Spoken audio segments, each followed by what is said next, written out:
Hello and a warm welcome to this week's edition of the Irish Angle, which I'm glad to say is in association with AK Bets, our new sponsorship partner. And to mark that, we have a new man on the panel today. We have Ronan Groom, who now works for AK Bets. He's been there just around a year and a half now, Ronan, isn't it? And after 7 years with the Irish Field newspaper. So you swapped words for numbers. How's it going for you, Ronan? Good. I've come into the dark quarrels of the betting industry, so a bit of a change, but no, really enjoying it with the lads. It's probably still in the startup mode, I suppose. We're making ground all the time, and it's good. It's got a real insight to how things work and on the trading side of things. So really enjoying it, and great to be on the podcast. I'm a long time listener, first time guest, I suppose, and been listening to you guys a while. I hope I don't upset the whole smooth thing you have going on here, but we'll try our best. I'm sure we'll have a bit of fun going through all this, and we still have Johnny and Emma here as well. So we'll go through a few things first, just a couple of things from last week. Again, this seems to be every week lately. Two more people passed away, one of them very tragically. Bookmaker, who a lot of our viewers would know, is Jimmy Hayes, who was 74. He's been in that betting ring since as long as I was been going, since I was in short trousers. I suppose he was always there, attached to the McManus outfit primarily, but also standing up on his own. And poor Jimmy had a very bad fall and didn't survive it on Thursday at Tipperary, where he had a fall in the stands. Johnny, you'd have known Jimmy, would you, at the races? I actually only really knew him to see Vinny, and I would know quite a few from the betting ring, and I'd have a very probably slightly skewed nostalgic view on the betting ring. When we've had obviously high profile people passing away in recent years. David Power, when he passed away, I was struck by somebody telling me at the time that people who have this great, really rose-tinted view, I suppose, of the old betting ring need to get a grip, that punters kind of didn't have it as good as you think, and that it was a hard place for the punters. And there was an element of that, but at the same time, characters like Jimmy Hayes and David Hyland, who was such a great character, David Power, who was a quiet man, but a titan in the ring, the three of them passing away now in no time at all. And I didn't know Jimmy Hayes that well. I knew him to see, but I was actually coming back from Bellewstown on Thursday, and Michelle, who I was traveling with, she got a call to say that Jimmy was quite bad and that people had seen his fall at the races at Tipperary. And Jimmy obviously wasn't quite the man he was in recent years, and this was a very sad way to go. But what was really striking then was Ray Mulvaney gave an interview. He gave one to Racing TV, but he'd also given one to the Racing Post, where he was really just very sad about the loss of Jimmy and what he meant to the betting ring. And Ronan's boss AK speaking in very similar ways online, and it's just sad because it's another one from an old era who's passed away. And I suppose the one thing was he didn't suffer in the end after he passed away. There wasn't this prolonged period of suffering because he had a bad fall, and he would be a big loss. Just listen to people. By all accounts, a real gentleman. Didn't say a lot, but he was a shrewd operator, and anyone who was obviously half of an axis with JP McManus couldn't be anything but that. Yeah, very true. You talked about Ray Mulvaney talking about him, but he was a huge friend of Ray's uncle Seamus Mulvaney. The two of them were thick as thieves all through my life. Every festival they always stayed together and everything else. They'd room together and the whole lot. Anyway, God rest poor old Jimmy. The other one was Homer Scott, 68, former Cheltenham trainer, trained two winners at the Cheltenham Festival, Omerta and also Rhythm Section, which I think was the second winner, the champion bumper when that got introduced. He was a cracking trainer and landed some touches back in the day. Another one of the gambling side of it for Ronan. But the thing there is obviously it ended a little bit sourly because he had to hand in his license about 3 years ago amid a controversy about animal welfare at his Castledermot base. So that sort of took the shine off it, I suppose, for a lot of people. But I'm sure his family will miss him terribly as well. So may he also rest in peace. Anyway, we'll move on. Big stuff from last week. It's been rumbling for a while, and of course there was a lot of controversy over our podcast last week, or a lot of discussion around it at the very least, about Oisin Murphy, who finally had his court case, his day in the sun, as they say. I found this a bit odd myself, what went on in the court case. I wasn't expecting it to go the way it went. I was expecting Oisin to plead guilty, which he did, and I was also expecting him to get a fine and a ban, and he got both of them. The fine was bigger than I thought, 70,000. Sounds like a lot of money to an average person, but as opposed to the likes of Oisin Murphy, it's probably only chicken feed, is it? But the big thing for me here is he was supposed to on the day, the police had said, in a statement issued about the crash, when they didn't say who was involved, but we now know it was Oisin Murphy, and lots of people knew in the interim it was also him. But basically, they said he'd failed to give a breath sample, he refused to give that, so therefore he was arrested and brought into custody. They also said that the passenger in the car, both Oisin Murphy and the passenger in the car, were both treated at the scene by medical staff, and then that she was taken to hospital with serious injuries. What gets me here is, in the statements from the court the other day, you had someone from the Crime Prosecution Service saying that it was a misunderstanding between Oisin and the police officers regarding the failure to give the breath test. So that charge was knocked out, didn't count. And then the other one was, the judge, in his own summing up, said that Oisin was lucky that neither you nor your passenger nor any member of the public was injured in the crash. What do you make of that, Johnny?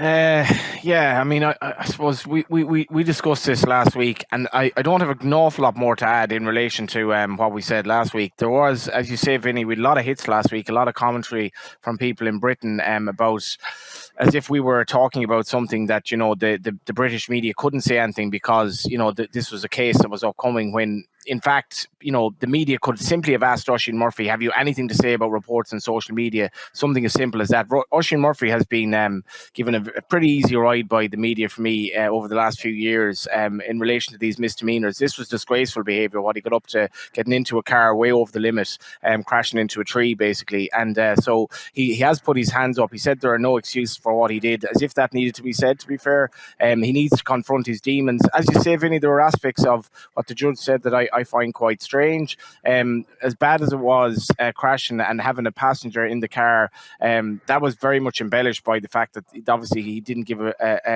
breathalyzer test. He didn't comply at the time.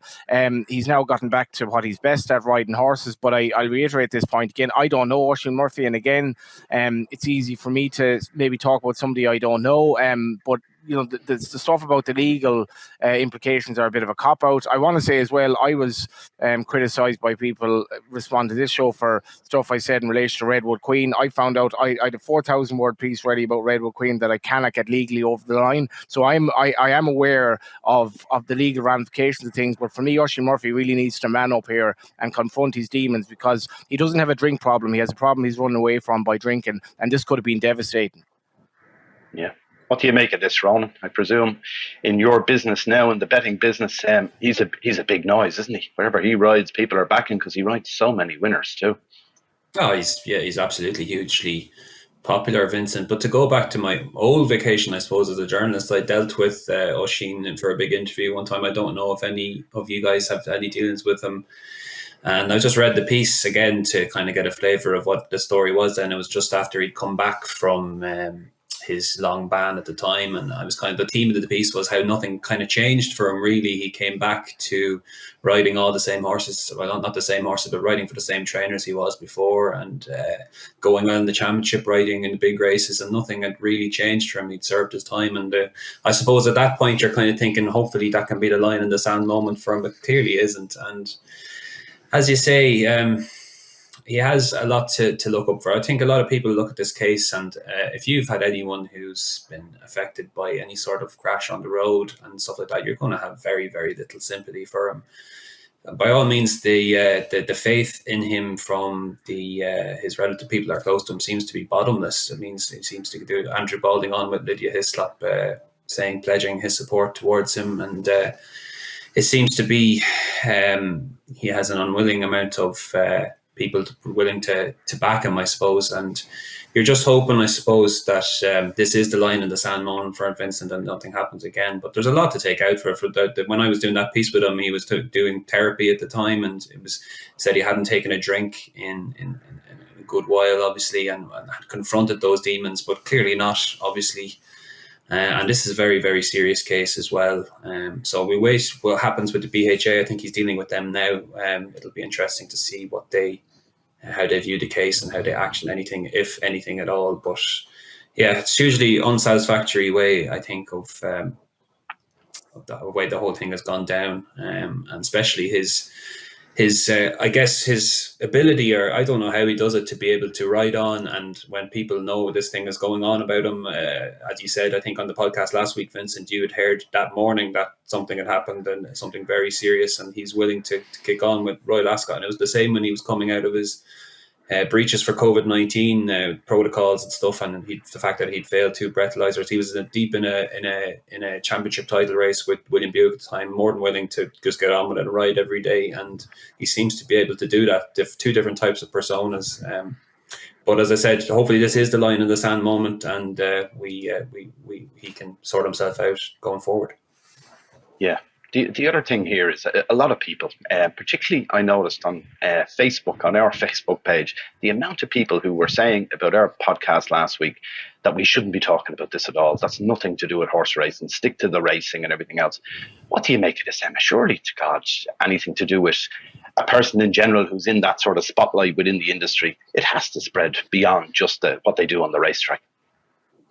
Oh, 100%. And I just think maybe the fact, Oisin obviously was in the incident and was due to ride at a racecourse the next day, so, it does kind of cross over a small bit. It's not just something totally unrelated to racing, because obviously the BHA have an obligation, they test jockeys regularly, for alcohol before they ride in races as well. So it was interesting to see the details of the case emerge. I suppose they've been fairly widely reported now at this stage, and it was, Johnny kind of mentioned the reported mix-up with the police. Oisin wasn't tested, I think, for 7 hours after the crash, and he was still double over the limit at that stage. And he was booked to ride in Chelmsford later that evening. So I don't, like you said, like any other sport, this would be a massive story. I don't think. Look, we're not picking on Oisin. It's a situation, and you have to comment on it. And look, it's a sad case, but it was good to hear that no one was seriously injured in the crash. Obviously, the passenger has made a full recovery, according to what was reported in the trial. I think the BHA have a massive responsibility here now, though. I think it was reported after his last misdemeanor, I suppose, that they had put conditions on his license that he was to remain sober. I don't think the conditions in full were made public, but I think they have. Oisin obviously, look, he obviously has been given plenty of chances, but the BHA have a bit of a responsibility, I think, towards both him and towards his weight room colleagues to make sure that he does remain sober from here on out, because if a rider did happen to take a ride with alcohol in their system, it could be very, very dangerous for everyone involved in the thing. So, look, I don't know what the outcome will be. It'll be interesting to see what the BHA do about this. I know in other jurisdictions, something like this wouldn't be tolerated whatsoever. Will they give him a ban? It doesn't really sound like it, but maybe more regular testing at the racecourse when he arrives there and things like that could be on the cards for him. But I suppose the main thing is it was good to hear that no one was seriously injured, but you'd hope, like Ronan said, it's going to be a serious wake-up call for him. Yeah, let's hope it is, because he is a serious talent in the saddle. Anyway, moving on, more jockey stuff. Colin Keane, who's having a great time in his new job with Juddmonte, but I see he rode a winner in Sandown on Friday. He rode 3 winners over the weekend at Sandown, but one of them was on Friday, a horse called Winlord. He hit the horse 8 times with the whip, which in Ireland wouldn't have been an offence, but in the UK it is, because you can only hit it 6 times over there. So it looks like when the whip review committee meet, I think it's tomorrow they're going to meet, and it looks like he's going to get 14 days for that. That's a bit harsh, is it, Johnny? What do you make of that? Yeah, I've been on about the whip rules before. I think we've had some disagreement on it, Vinny. But to be fair on this one, I feel a 14-day ban is way over the top. I feel the British racing fixation on the whip issue is the proverbial red herring as well. I think they're completely obsessed with a whip issue that to me is borderline irrelevant. But at the same time, you have rules. You have rules in Ireland. You have rules in Britain. And Colin Keane is definitely one of my favourite people in racing, just because of the way he carries himself and the person that he is, and the way he's carried himself after this is exemplary. You talk about how jockeys, deal with setbacks and how they deal with supposed things going wrong against them. You know, the amount of jockeys here who would have had a sob story and said, sure, you know, it's ridiculous, you know, you'd barely even notice it, yada, yada, yada. He came out and said, to be honest, I forgot. I was riding to Irish rules. I'm new into the job. It's only my own fault. And as much as I feel, as I reiterate, I feel the British take on the whole whip issue is over the top. The rules are there. Colin broke them, and he sort of said, basically, I've made an honest mistake here. I'm literally a few days in this job, and it's my fault. And if only more people in racing would actually take some accountability rather than kind of giving tall tales and excuses. Colin has said it was my fault, and he has to deal with it if that's what befalls him. Yeah, the other thing here is they talk about, like, not in this instance, but in other instances in the UK, depending. If he'd have gone to 12 or 13 strikes of the whip, he could have lost the race and so on. So that's a big change in recent times. Ronan, how does that affect you from a bookmaking side of things? Is that a bit of a mess? Is it generally? We've had a couple of these, haven't we, previously, where horses have lost the race subsequently, but on the day the bookmakers have to pay out. Yeah, the Alphonse Legrand case would probably be the one you'd be thinking of there. Yeah, that causes confusion for punters more than anything else, and and probably not a hugely satisfactory way of doing it. And and especially in the high profile races, I suppose. But that's the way they want to do it over there. And I kind of agree with Johnny on everything he's just said there. I mean, for me, it's just a steep learning curve for Colin Keane in a job. Like, no one here would doubt his talent in the saddle in any sort, and it's probably not before time that he's actually got this big job. He could have got this a good few years ago, I'd suggest. And it's just a case of now you're no use to anyone if you're off the course for 2 weeks, especially when you're potentially probably going to miss the Sussex Stakes and other big races at Goodwood. I think he potentially could be back Friday at Goodwood. But if he's going to miss those big race rides, it suggests, like, Winlord winning a listed race is probably small change to Jude Montwinall instead of done at the end of the year. But the Field of Gold kind of trajectory is going to be hugely significant. So, yeah, Colin is top class, and I'm sure Jude Mont would be understanding of the situation and whatever, and give him a pass in this stage, and he'll learn from it. But whether the rules, like, getting into the rules, debate about the rules, I kind of think we could talk about that all day, whether it is right. I watched the race and thought that's an absolutely savage ride from Colin Keane to get that up. It was top class, and anyone who would back that horse, and I presume there were plenty because he went off favourite, would be thanking him after and not be offended by what they saw in the slightest. I could probably think of one well-known racing social media personality would have been screaming, "Lift him home," way when it was in the full thing. So, like, he's definitely the difference between the horse winning and losing. So, look, it is what it is. The rules are the rules, and Colin will be back. But it's a tough one to take from now coming into the real hot part of the season, I suppose. Very true, yeah. Hopefully he'll learn from it, like we said about Oisin Murphy. Anyway, the other thing was, the big one from last Saturday was the Coral Eclipse. What a thriller. Emma, I presume you watched it. Did you think Ombudsman had won? I did. I was in a pub in Dublin on the way to Croke Park, but it was on the screen, thankfully. But God, you wouldn't have backed Delacroix in running now. I'm not sure what price he hit at some stage, but he looked like he was the first horse beat coming off the home bend. You couldn't see him coming from where he was, but he just flew home under Ryan Moore. And it was interesting afterwards, the interviews from Aidan and Ryan, that Ryan actually changed his plan a couple of times throughout the race. Like, he's Delacroix is a horse who, I suppose, normally we see him being ridden quite prominently. All his success so far has been nearly come from the front. But I suppose stepping up against older horses, he just wasn't able to get the posse he wanted, and Ryan changed his plan. I suppose that's probably what makes him the best in the world for me. He can change things throughout a race, and it's all happening so fast, but still gets it right. And they were saying that Ryan actually thought that Delacroix was a miler during the week. He was trying to convince Aidan that he was an 8 furlong horse rather than 10 or 12, which he had been running at. He's obviously a very, very good horse. I suppose the Derby was just a blip. Like, if you watch it back, he got bumped and battered around the place. Just wasn't a test for him, but could be very interesting now. Possibly a face-off with Field of Gold in the Sussex Stakes in a few weeks' time. And it was interesting afterwards, John Gosden's interview as well. I'm not sure what she thought about it. I think he had warned William Buick that it might be a messy race with Ombudsman, and things maybe just didn't work out for him the way they would have wanted tactically. But I don't know. I think Johnny had maybe a strongish opinions on the use of pacemakers and things like that in races. But maybe if Godolphin had deployed a pacemaker, it might have worked out a little bit better for Ombudsman, you'd have to say.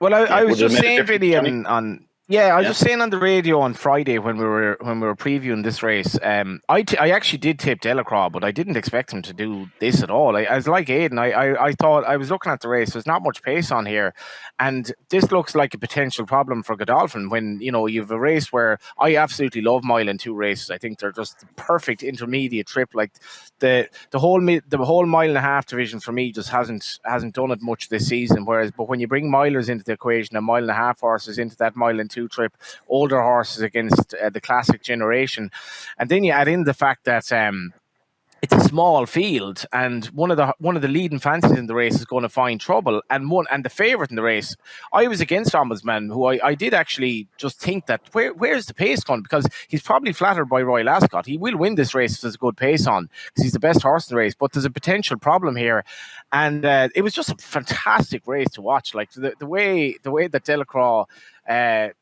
It took him a little while to get going, but sort of you could tell a long way out that he's probably going to get there. And then the repercussions afterwards, for me, this was a race Godolphin lost as much as Ryan Moore won it, because you've a decent pacemaker here to ensure that it's a strong-ish pace.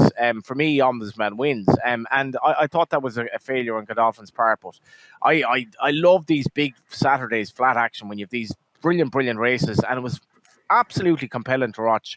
Another brilliant flat race that we've had, and I'd love to know what's Ryan Moore and Aidan O'Brien's relationship is like. Do they have any tender moments where they tell each other about how great they are? Because it was cool that Ryan Moore just kind of did whatever he felt was best in the race.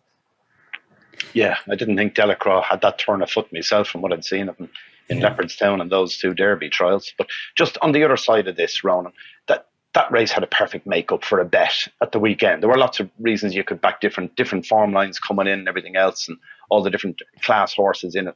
How does that work with AK bets? Is that a big, strong betting race? Is it the strongest betting race on the day? How would that compare to the likes of an Irish Derby from the previous week?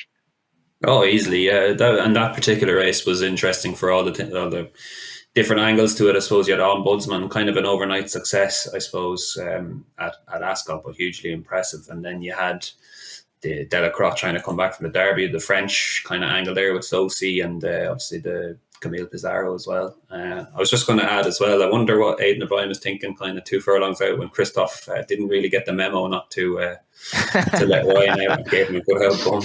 I'm not sure what was going on there, but it was on interesting. that, Ronan, to add to Vinny's question there, like one thing I really miss from bookmaking and horse racing is opinion. And like, if AK Bets does AK Bets say on a Saturday, I think Ombudsman was even money, give or take, so he was absolutely lay at the original prices he was at. Is that a race where AK Bets or a particular race would say, yes, we're taking on this favourite? I suppose to simplify it, and not to big ourselves up or anything like that, but we like to take on everyone in these races. Like we try and bet them to very, very low margins and just be best price in everyone and say, come in. Like, I'm not using them as an opinion race against the punters as such, but just say, right, we're happy with the fact that we're going to give away lots of margin here to get people in and say, oh yeah. And we often get that in when people will see they want to have a bet on the Eclipse. It's the race everyone's talking about in podcasts. They look at Odds Checker, they see our prices and go, right, that's the best price I can get. That's what I'm going to go for. And to answer your question, I think earlier, Vincent, you're asking about difference between that and the Irish Derby. Just with it's not an interesting answer, but just with our makeup, we're the size of Britain compared to Ireland and the amount of people that would just have lots more British customers. And ITV Racing Saturday 3:00 is just kind of pinpoint, I suppose, for that with regard to in comparison to the likes of a Lambourne favourite for an Irish Derby, even from on a Sunday, and even just from a narrative point of view, wouldn't really change or what's that phrase? They wouldn't really get people as excited, I suppose. And just there's just a British angle really on a Saturday on ITV Racing and a good race at that, which the Eclipse was. That could be See, something, see, Vinny. I don't know what you think. That could be something we're missing a bit, where Sunday is kind of nearly traditionally our biggest day, but it just feels a lot better when the big Irish race on a Saturday. I don't know what you think, having watched racing down the years. yeah, well, there used to be no racing on a Sunday when I was first involved in it. And, we were going mad when they brought it in. They brought in 7 or 8 of them on trial the first year, and we thought, God, hopefully this doesn't take off. It ends up then there's 51 of them. No racing in Ireland last Sunday either, which is a bit odd too, I would have thought. A lot of people questioning that, why there wasn't a meeting on. I don't know the reason for it, because we do lose a few of them. I think the Sunday before Galway is no racing either, because that's another day that's traditionally blank as a Sunday too. Yeah, I hadn't thought about that from the betting point of view, but it's interesting that Ronan talks about you're looking more volume than margin on those big races. Are you going best price? That's the idea, get everyone in, which is interesting. And it's also interesting, you say you've got more UK customers than Irish. For an Irish-based firm, you would expect it to be the other way around, particularly in the embryonic stages of the business. You've only had, I think AK's only been online for what, is it 2 years or maybe even 3? Is it that long at this stage? Yeah, so it's interesting that he would have such a UK base already, which is very interesting. And new UK gambling license, which will obviously fast track that now over the coming months and years, I'd say. Yeah, very much so. Yeah, that's always been our way since we started. It's just I'd say, I don't know what I wouldn't put a figure on it as such, but definitely significantly more British-based customers than us. And yeah, very so good. I've had to align myself to get very familiar with cricket and all these other sports that take bets on and trade properly. So. Yeah, GAA not as big as cricket with AK bets. Do you have a market for the hurling final? Oh, very much so. Top price the Rebels, lads. Top price the Rebels. We will 100% be taking that on, because that's an event people, definitely our Irish customers, would want to bet on and stuff. So we'll definitely be taking that on for sure. And you can come take a bets for that. Anyway. Dangerous game taking on the Rebels now, I'd say. All right, we'll finish off with some horses to follow from last week. Right, as usual, I'll try and start off with one. I think it's a winner for Galway on the Thursday of Galway. It's a horse called Strong Link. It won in Tipperary last Thursday, won a maiden hurdle. That was a 2.5 mile maiden hurdle. It had won a 2.5 mile bumper before that, had some good place form at bumpers. But according to trainer Ross O'Sullivan, it was only for the last day in the bumper that they'd realised how to ride the horse. The horse doesn't like to be in front too long, so they have to hold it up and come with a late rattle. Did that in the bumper, did that the other day as well with Keith Donoghue riding. And the interesting thing here with this is that Ross O'Sullivan pinpointed this race in Galway on the Thursday, a 2.5 mile novice hurdle. And of course, he won it last year with an 11-1 shot. So I think there's a good chance Strong Link could be one to watch out for there. Right, Johnny, give me one, please. I was at Bellewstown for 2 of the days, and just to mention, great to see Nicola Burns with 2 winners, was it? And it's funny with the whole Colin Keane thing. Like, Nicola Burns is now riding winners for Ger Lyons, who had 2 in the race that Nicola won. She also had a winner earlier on in Bellewstown. But it's funny being at Bellewstown, like. And I'm a League of Ireland head as well, and you sometimes wonder, like, is it even worth spending all this money on redeveloping racetracks or football grounds when so little actually happens most of the time? Like, Bellewstown is such a basic facility, and they're never going to be spending fortunes on the place. And it was packed, like, it was just a great crowd, and even Jack Gogarty, the chairman, is saying, like, we're a basic facility here, but that doesn't take anything away from the allure. Like, as long as the weather is okay, you go in, you have a bit of crack on the hill, and I really enjoyed the racing there. And the horse that I took out of it was Weston for Harry Rogers. Now, Harry had this horse. He's actually, so Weston was with Gordon Elliott and has had 1, 2, 3, 4, 5, 6, 7, 8, 9, 10 runs for Harry, and basically has actually only the last couple of runs finished in the money, but seems to be getting there now. He was running, he had a mark of 89 going into the race, won by Lark in the morning under David Doyle on whatever day that was at Bellewstown. But he was I thought he was very eye-catching. David gave him a kind of a kind ride in rear in a race that was dominated by the front 2 in the market. But just watch the way he finished the race. Like, he for me, if he had a bit of luck in running, he would have been about a length off Lark in the morning, who obviously is a Fred Winter winner. And his hurdle mark, is 98. So he's rated 89. He's rated 89 in the flat. He might go back to Galway for the old the Connacht Hotel race that he ran in last year. But if he goes hurdling at all, God, he must be absolutely choked in. And I'm delighted for Harry. He's having a good time with recent years. But I think Weston, he's only a 6-year-old. He must have got a lot of fun ahead with him over the next while for Thomas Cox, the Nap Racing Syndicate, and James Nolan. Good stuff, Harry. You'd like a no-winner in Galway as well. Yeah, another one. Pencil that one down too. Ronan, what caught your eye last week? Another one for Galway. I'm probably a pretty obvious one, but Tollstone ran 5th in the good handicap hurdle at Bellistown on Saturday evening. Cold enough in the betting. I think went off 12-1. Only horse in the first 7 having its first run basically in a long time, and I'm sure Bellistown on Saturday was not the primary objective. The primary objective being considering this is trained by Emmett Mullins, and for the Mees will be Ballybrit, and he basically has any amount of options in Galway. Could go for the Connacht Hotel handicap on the Monday, or they could just find a little handicap hurdle for him, or on the flat. They could potentially do the double with the Connacht Hotel into the 1.5 mile race on the Friday. Could be an option as well. He's got lots of nice form back on the flat, like he was second to Comfort Zone in good handicap and Nace towards the back end of last season, and he was 4th over in Hamilton in a good heritage handicap as well. I imagine Emmett is working back from Ballybrit and probably has the right kind of sequence of races in his mind, and I think he's probably going to be a relatively obvious one when he does line up, but he'd definitely be one to keep an eye on. Oh yeah, like him.